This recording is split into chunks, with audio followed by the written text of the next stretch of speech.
Now I'm gonna show you how to take one of these and turn it into this. Let's get to it.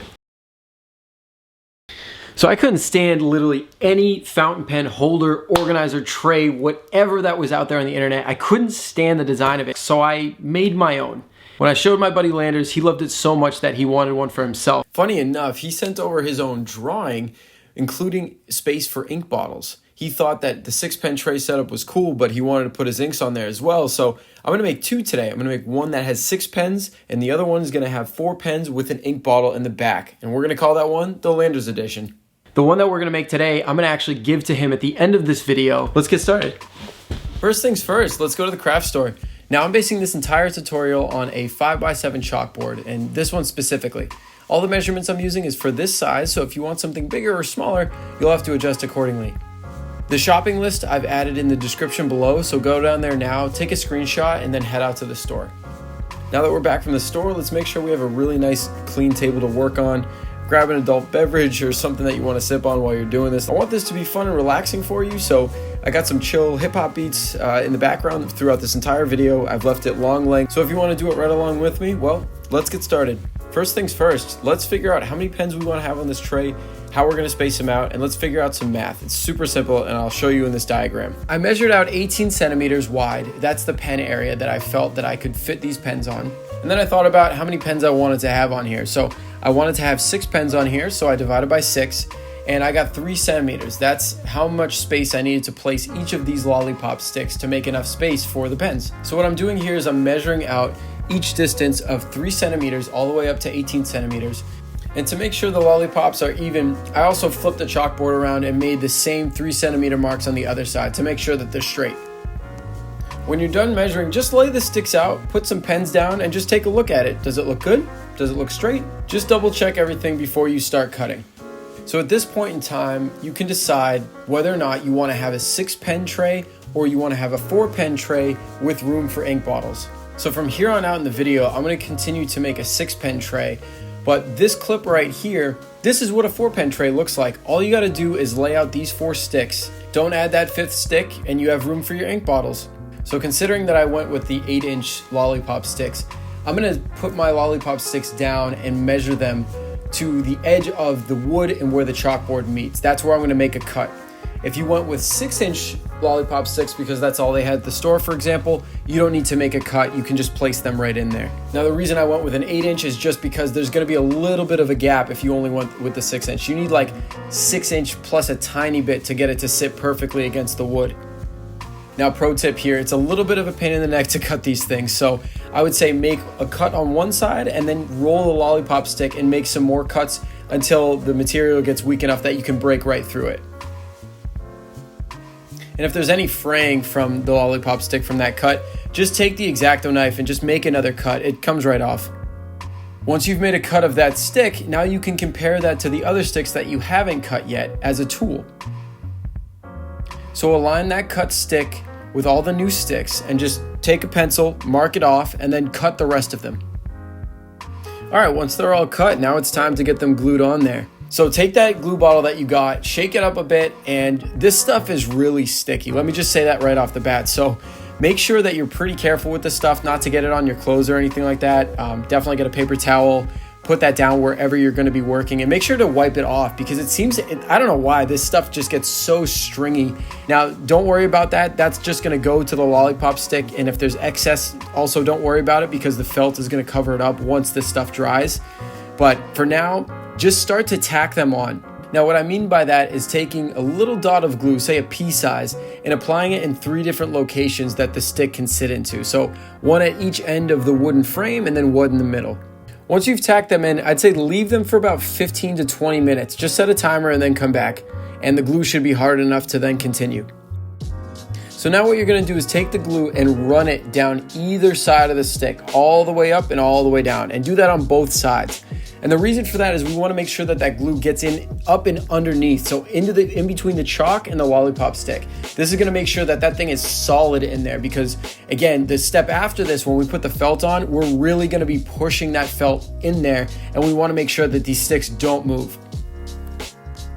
Here's a couple pictures of the up close of the glue that's hardened in between the sticks. you can see here that I really got underneath it, and that's what I'm looking for you guys to do as well. Once you've applied glue to all the sticks, I would say to leave it for the night. Each tray that I've done, I've let that glue set up overnight and they've been solid the next day that I've come back. Before you leave it for the night, make sure to take a look at the board and see if there's any glue that's sticking up or bubbling or anything that could potentially cause there to be a bubble in the felt when you put it over once that glue is dried. And then you're good to leave it for the night. All right, now that the sticks are concretely sealed to that chalkboard, let's get the felt. So get your felt and also get your letter opener or your bottle opener or whatever flat edge that you have around the house. I'm going to use the bottle opener and the letter opener on here to just get into some of the crevices. The way that I do this is I take the felt, I kind of align it over the middle of the chalkboard, and then I peel back a few inches of the felt and start to apply it. Now, once you have that first layer of felt stuck to the top of the chalkboard, you're going to want to flip it over, look underneath, make sure that everything is stuck on there pretty smoothly, no air bubbles or anything like that. And then you're going to go ahead, grab your tool, whatever you're going to use. I have a letter opener here, and just very smoothly fill in the areas of the wood first. And then you're going to slowly but surely go around it, make sure there's no air bubbles. I'm going to say that a lot actually, because air bubbles are like the worst. You don't want any of those sticking up in here. And then once the wood's in, start to immediately apply pressure down from the wood into the chalkboard, and then go back and forth all the way to the lollipop stick and make sure, again, no air bubbles, just a smooth surface. And you're going to keep doing this all the way down the chalkboard. If you do get an air bubble, by the way, at any point in time, just peel back that adhesive felt. It's going to be able to be reapplied, no problem. They're really resilient, actually. I've probably had to peel back one at least 4 or 5 times, and they still re-stick. But worst case scenario, if you do really mess up and it won't stick again, just put some glue on there and you'll be fine. But you want to make sure that you take care of those air bubbles as soon as you see them. I think the video kind of does a better job of explaining what I mean right now, so just take a look at the video and I'll come back to you in a minute.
A lot of this right now is just pulling this felt, pushing down with a tool, making sure there's no air bubbles. That's pretty much the formula that you're looking at. What I will say is that it's pretty wild that once you go through all those lollipop sticks and you look at your finished product, you're actually thinking to yourself, wow, this actually looks pretty good.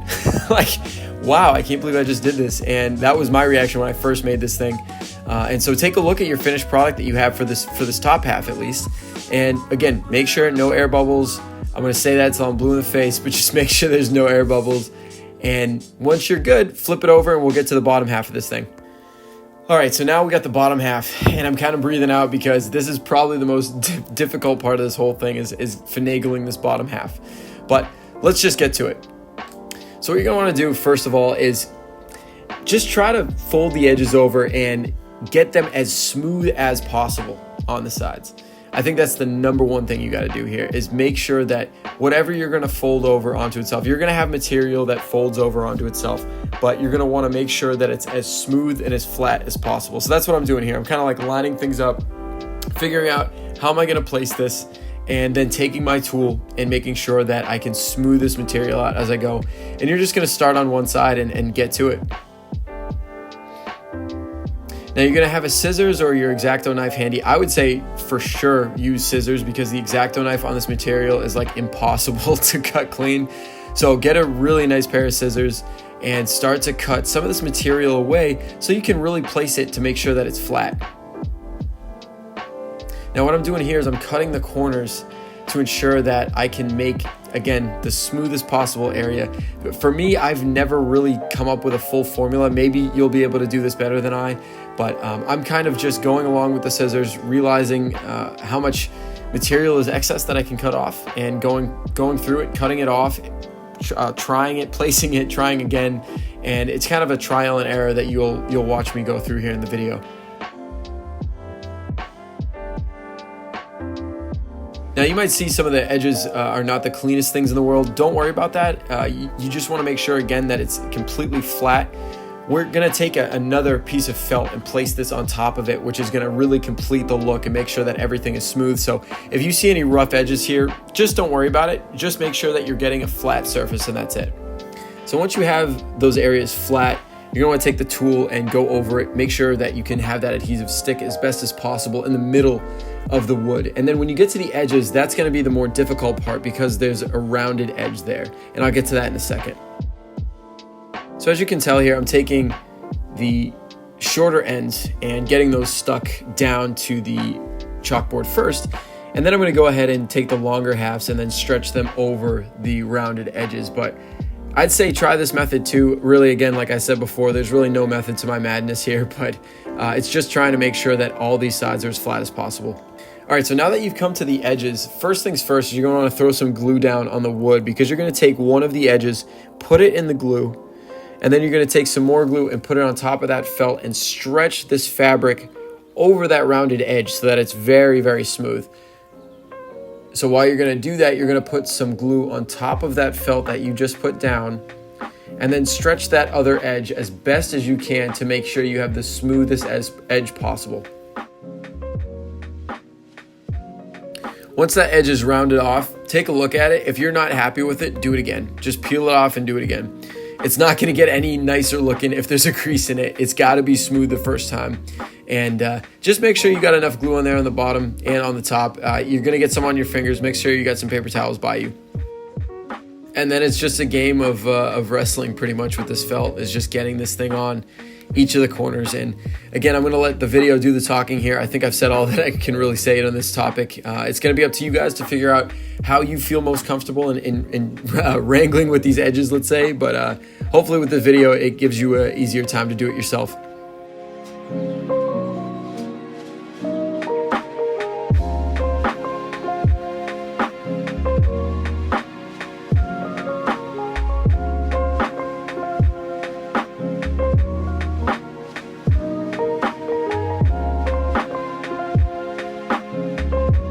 All right, so now that you have the edges rounded and everything's looking good, take one last look at it, and when you're satisfied, go and grab that other piece of felt. Now we're going to take the top side and put it on the bottom side of the felt so that we can take our pencil and trace the outline of the tray.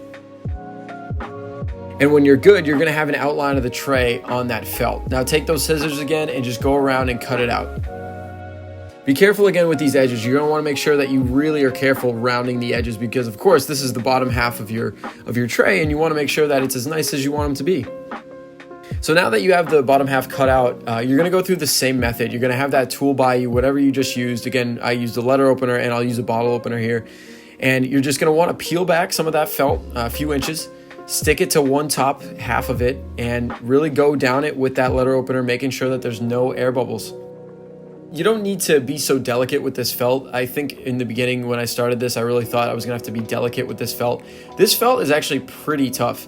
So the more that I went down the sides of it and was realizing that I might have had some air bubbles, the more I realized I could put pressure on the felt as I was going over it. So while you're seeing me kind of like flick this letter opener to the side, I'm really pushing down to make sure that there's no air bubbles whatsoever in the wood, or in the chalkboard for that matter, in the middle.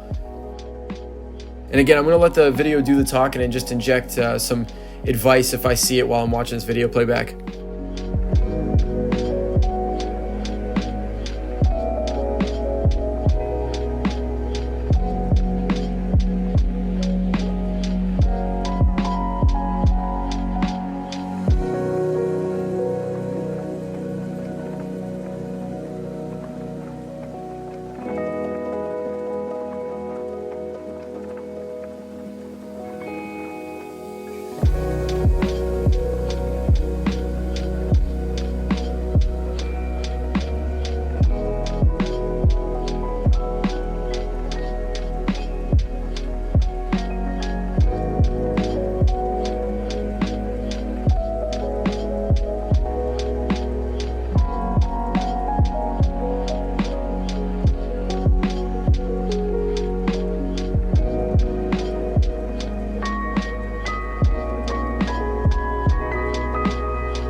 So once you're done, just take a look, make sure everything is cool, flat surface all over the place. And if you saw at one of the ends that maybe the felt got stretched, you can take the scissors and peel back a little bit of the felt and give it just a little cut. You can take off some of that excess. If you don't have any excess and you want to seal it, what I did is took a lighter, and of course, just be careful with how you're going to use this. Use your own caution if you want to have some water by you. But take the lighter and run it all along the sides. What you're going to do is heat up the glue that's in the adhesive on this felt.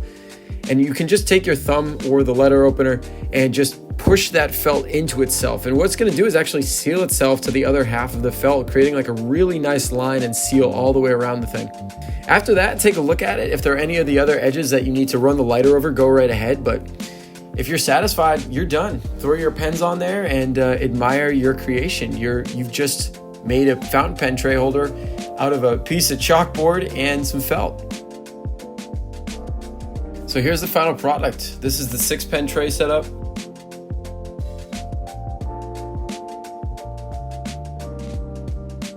And this is the 4-pen tray setup with the ink bottles.